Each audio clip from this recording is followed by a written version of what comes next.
Grabe ang gutom nito mga kak natin. Oy, oy, oy, oy. Kumain ba ito ng kumain ba ito ng isang araw? Bah, grabe ah.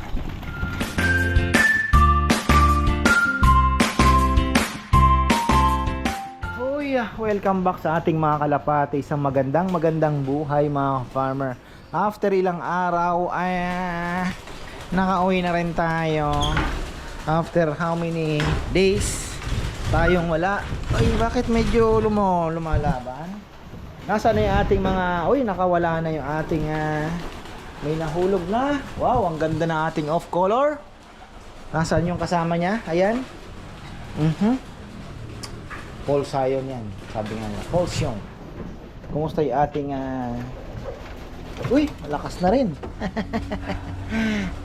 Uy, ayun dalawa, kumusta kaya dyan? May bulutong ba? Meron. May bulutong. Pag tag-ulan, yun ang kalaban pala natin. Bulutong mga ka-farmer. Oy, mga breeder natin, ayan.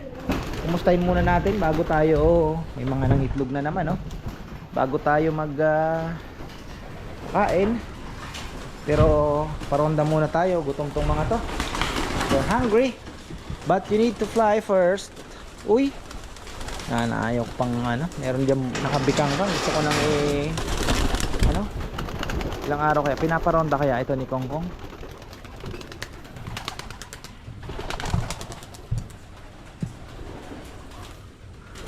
Uuwi naman yan agad.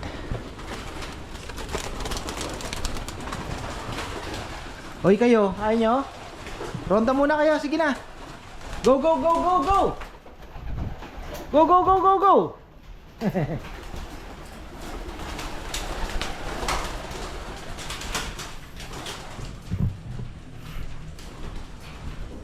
Oy, ikaw wag nang tumangka. Gusto mong boy baliling ka. Pag ikaw ang nakalipad dyan, wala ka na. Tapos ka na.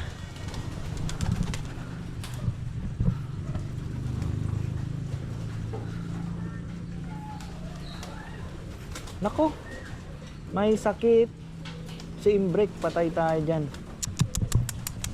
Ayun ito na lang nakita ni Kongkong yun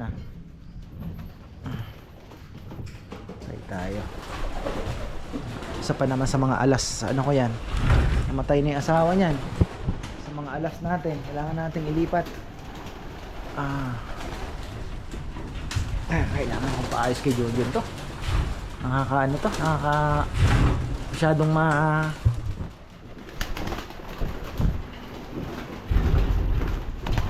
gutom. Kailangan maglinis. Ayan mga farmer, may kanker. Laki nang nakuha ko. Baho pala nito. Ayan nasa loob niya, ng bibig niya. So at least ngayon, ito, hinai-dose ko siya ng immunobooster.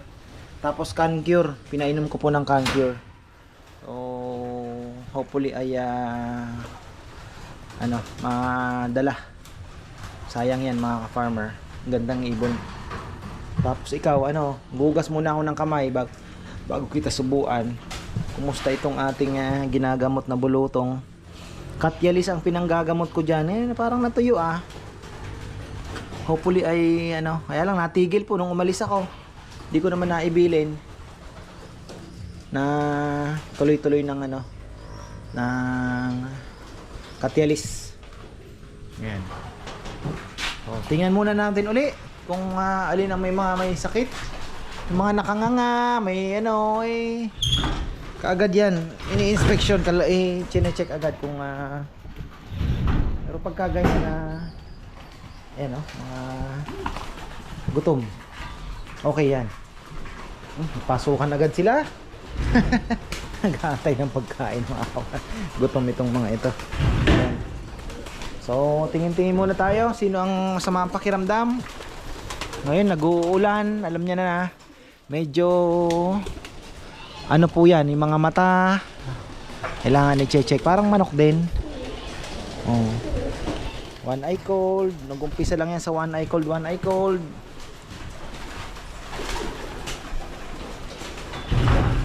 yung ating hen dito. Kumusta? Na gustong hiramin agad na aking kaibigan. Sabi ko, brother, ako muna. Pero kasi ayoko po silang i-breed ng masyadong maaga. Nasa ano pa lang yan eh, mga 7 months old. So antay-antay pa tayo mga 2 months bago natin pag-anuhin. Malay natin eh, kak pa lang isa dito, 'di ba?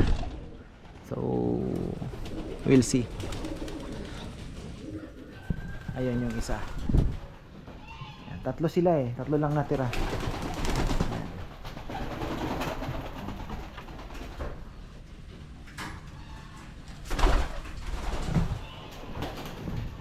Gutom.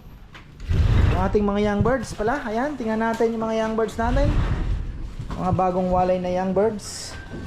Tingnan natin, kaya lang di na ako makapasok dahil napakahirap buksan ito. Kailangan natin mapa-grinder ito. Suyo ko nga kay Nesmel. May bulutong. May bulutong yun. Pero the rest, lalakas na lumipad. Yung brake natin. Ayun oh, wala lang sing-sing. Mukhang malakas pa naman.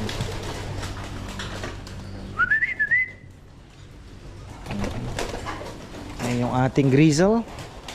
Gutom sila, gutom. Sige lang. At least nakita nyo na si Papa. Wala na kayong tigatig. Wala na kayong tigatig. Ay! Hirap buksan mga ka-farmer. Isa lang ang problema niyan, yung doon din. Ito. Ayan. Tama. Ito, ganun din problema. So, ayan. Handa mo tayo ng pagkain. Gutom na itong mga to. Unahin natin ang mga breeder, syempre. Yung mga tubig naman eh. Mga tubig sila. Ganda ng off color oh. Malakas na atang kumain ah. Ayan oh. Ganda din ang kulay niya oh. Off color natin.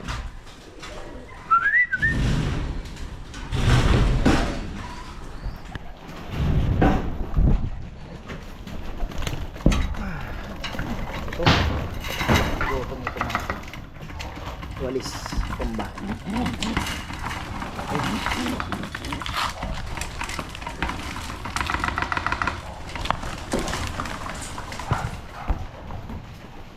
Oy, mamaya na kayo. Iba yung pagkain nyo. Sorry. Hindi rin naman battery tayo. Yan, hindi rin naman kasi kakasya. So hirap buksan. Oy, kain na. Isa lang po kasi oh. Hindi dami na yung kalapati natin. Yung Ebios na to 2024 na pala ang ano, December yung expiration. Kailangan natin ubusin yung Ebios. Bilis lang naman.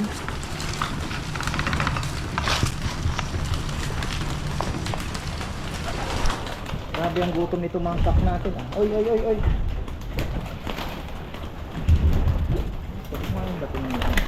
Kumain ba ito ng isang araw? Bah, grabe ah. Ngayon lang to ah. Grabe ah. Ibang klaseng training nyo yung ginawa sa inyo ah. Ibang klaseng training ginawa sa inyo. Ang lupit ah. Ito yung gusto ko eh. Yung nagkukumahog. Fasting ba ito?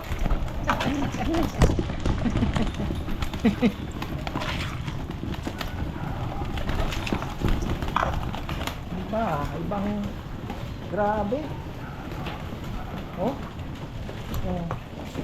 Galing ha. Naalala ko si Brother Ryan, ganyan po ang mga kalapati niya. Ay! Naipit pa isa. Hoy.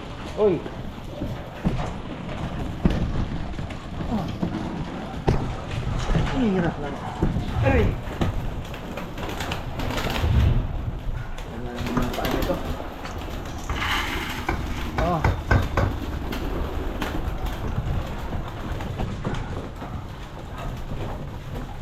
Uy! Nandito na yung pagkain, oy! Ay, mga engot.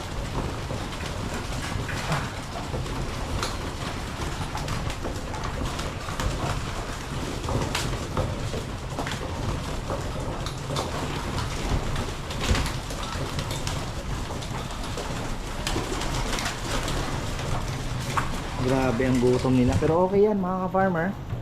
Sa ibang mga nag-aalaga ng kalapati, ganyan po ang ginagawa nila. Ginugutom talaga nila. Kasama sa sistema nila yan eh. Oh.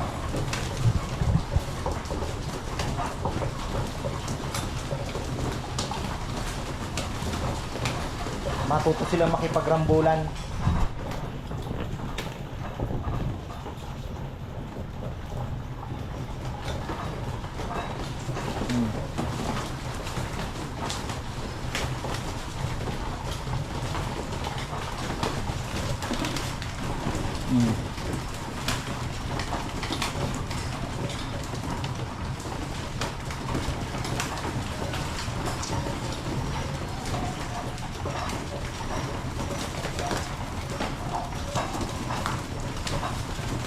Grabe.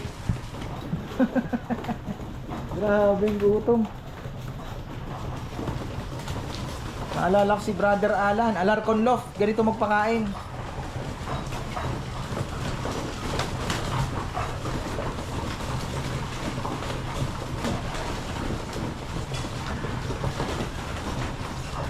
Galing. Baka hindi ito kumain kahapon. Baka inaakala ni Kongkong pinakain na ni Rambo. Akala ni Rambo pinakain ni Kongkong.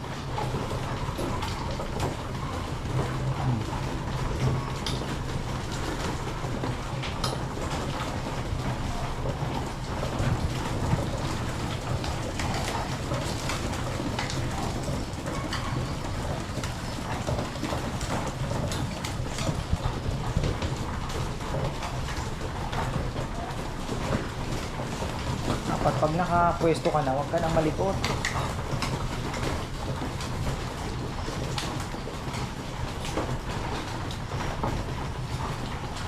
Grabe, sarap nila panoorin kumain.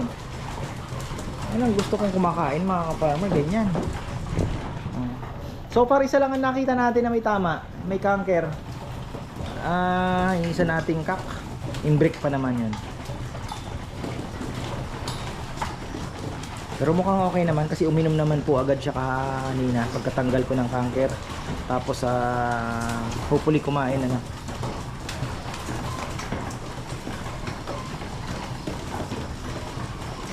Recover ko na pa naman na yon. Naka-recover na yun eh.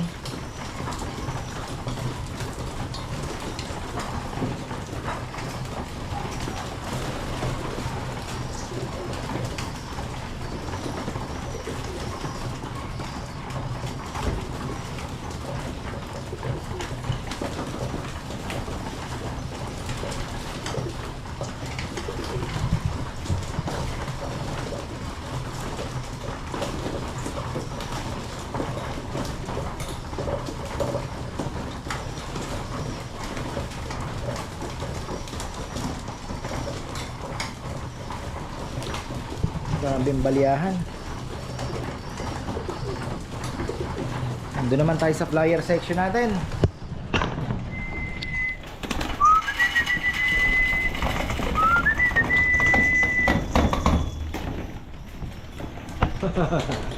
Nagkumahog, sabi nga ni brother. Okay naman. Kaganyan ang kalapati nyo, healthy. Di pag-agawan. Meron pa kaya nasa labas? Wala na.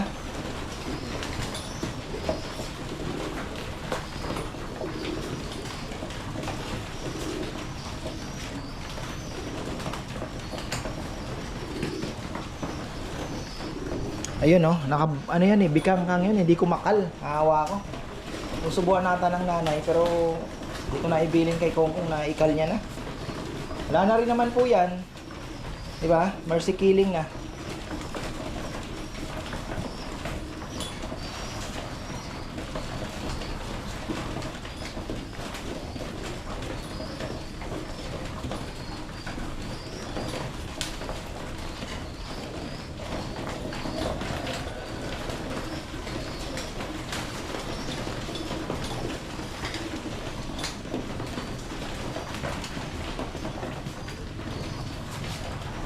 Kuya. O kaya, dalawa ng itlog. Meron dito may itlog eh. Nakawa naman ako. Oh, isa lang. Ewan ko kung mga itlog yan. Meron na naman dun. Paris-paris na.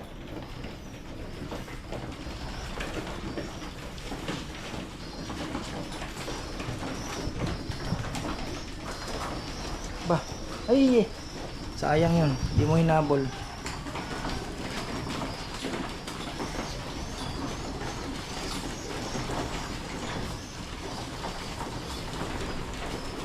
Oh, bitin pa ata yung iba.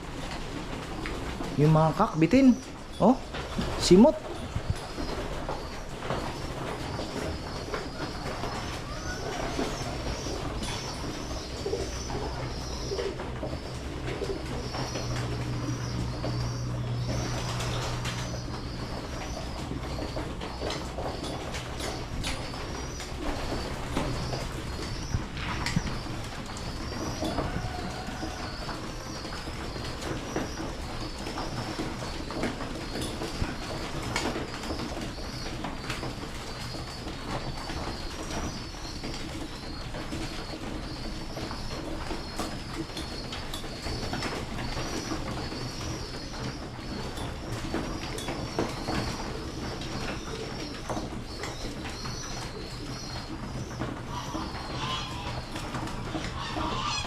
Maganda sana ang ganyan gagawin. Kaya lang po ako naman na ano ako na ginugutom mo yung kalapati. Kasi yan, magkakaganyan po sila pagka yung talagang ginugutom ha. Talagang literal, nagugutumin mo para magkaganyan. Sabi nila, it's part of the discipline. Pero mayroon ako nakikita ang debate, disiplina o ano, parang di ba? Yung paggugutom ba. So, depende po 'yan ano sa tumitingin. Pero sa tingin ko more on discipline talaga kasi lalo na pagka yung oras ng pagkain.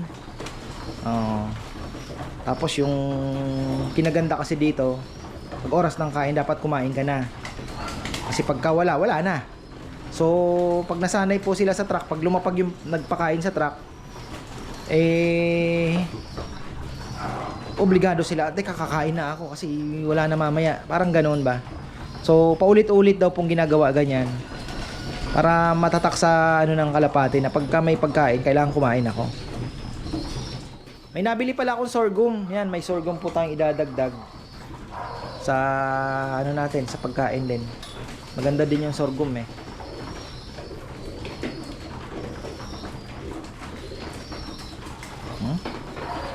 Ang lakas ng kain nila.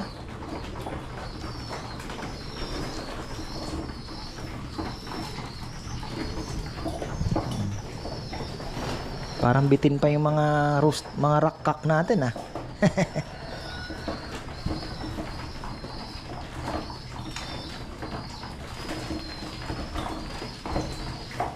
Palipa rin natin ulit para